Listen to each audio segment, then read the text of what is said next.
ওটা বদলায় না। কাগজের কথা বদলায় না, কিন্তু কোরআন, জীবন্ত কোরআনের কথা কখনো বদলায় না।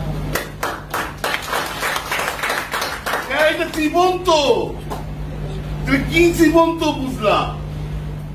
জীবন্ত কোরআনের সাথে বিরোধিতা করলে তার কোনো ক্ষমা হয় না।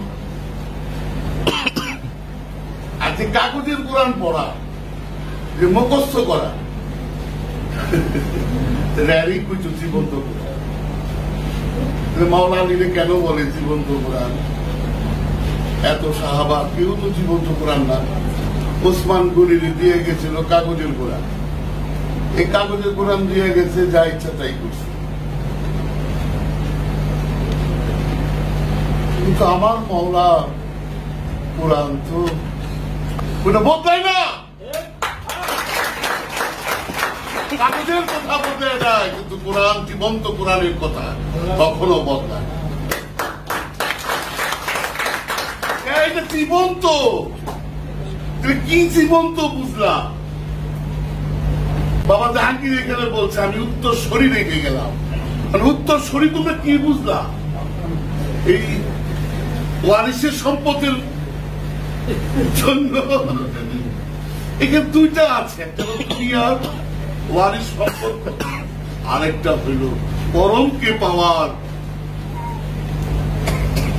কি বলে, পরমকে পাওয়ার উত্তরসূরি। এটা তো সবাই দেখা যেত, এটা তো সবাইকে বলতো এরা সবাই আমার উত্তরসূরি। হ্যাঁ, সবাই উত্তরসূরি। সেই উত্তরসূরি হল দুনিয়ার উত্তরসূরি, কিন্তু হাকিকতের উত্তরসূরি তো না। এটা আধ্যাত্মবাদের উত্তরসূরি, এটা সুফিবাদের উত্তরসূরি। মানে সুফিবাদের উত্তরসূরিকে নিয়ে যদি তোমরা ঠাট্টা তামাশা করে, এটা তোমরাই বুঝবা, তোমরাই বুঝবা। তোমাদেরকে আমি জিজ্ঞেস করছি, তোমাদের কাছে আমি জানতে চাইছি, আমার জীবনে প্রথম জিনিসই তোমাদের কাছে জানতে চাইছি। কেন? আমি কিন্তু আমার পূর্বে বক্তব্য শুনো, দেখো আমি কি বলবো, কোথার থেকে বলবো। তোমরা যদি একজন করে প্রশ্ন করো তাহলে আমি চেষ্টা করব। হ্যাঁ, কিন্তু দেখি যে না, তারপর আমার কাছে মনে হইল আমি তাদেরকে দুইটা জিনিস জানতে চাই। সেই দুইটা জিনিস কি? তোমরা অভিষেক কি বুঝলাম? মাওলার যে অভিষেক, এটা তোমরা কি বুঝলাম? এই অভিষেকের পরেই হলো মতভেদ। মতভেদটা কি আমাদের মধ্যে? এই মতভেদটা সৃষ্টি হয়েছে মাওলানা আলীকে না মানা। এখন এই মতভেদের মধ্যে আমরা কি আছি? এই জন্য বলছিলাম তোমরা গাঁটে গিয়ে কি বলে মাওলার অভিষেকটা একটু বলো, আর মতভেদটা কেন হয়েছে। আর বলছি, তোমাদের কি আবার বায়াত নেওয়া যাবে?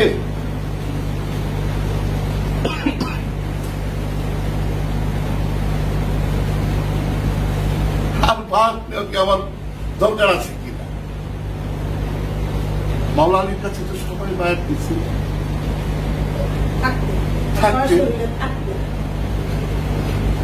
কেন মাওলা দেখা গেছে, এরপর আর কি?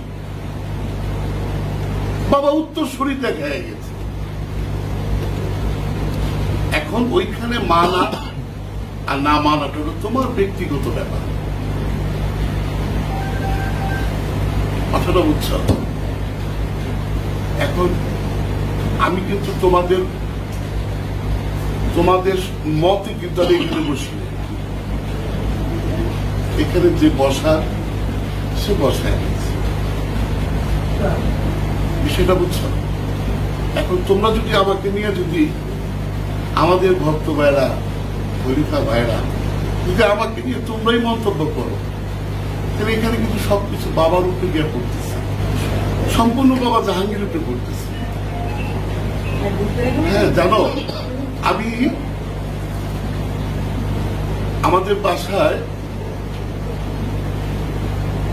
আমি যখন সাধনা থেকে আসি, আইসা আমার বড় ভাই, আমার বোন শিশু, আমার বোন রায়না, আমার বোন কিরণ,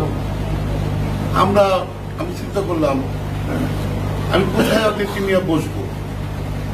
আমার মনে হলো সবচেয়ে উত্তম জায়গাটা হলো আমার বাবার কাছে, আমাদের কথা উনি শুনবো সব, আমার বিশ্বাস। তখন বললাম যে দেখো, তোমরা কেউ কমেন্ট করো, আমি 3টা জায়গার কথা বলছি, এদের সাথে কখনোই তোমরা কমেন্টে যাও না। যদি গালিও দেয় দেবদা, যে গালি দেওয়ার কোনদিন ভালো করা হবে, কেন গালি দিছে না বুঝলো, কেন এটা ভাল লাগে না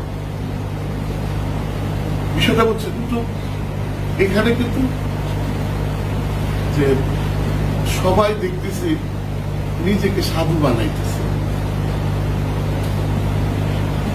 কাউর ভুল কেউ দেখতেছে না।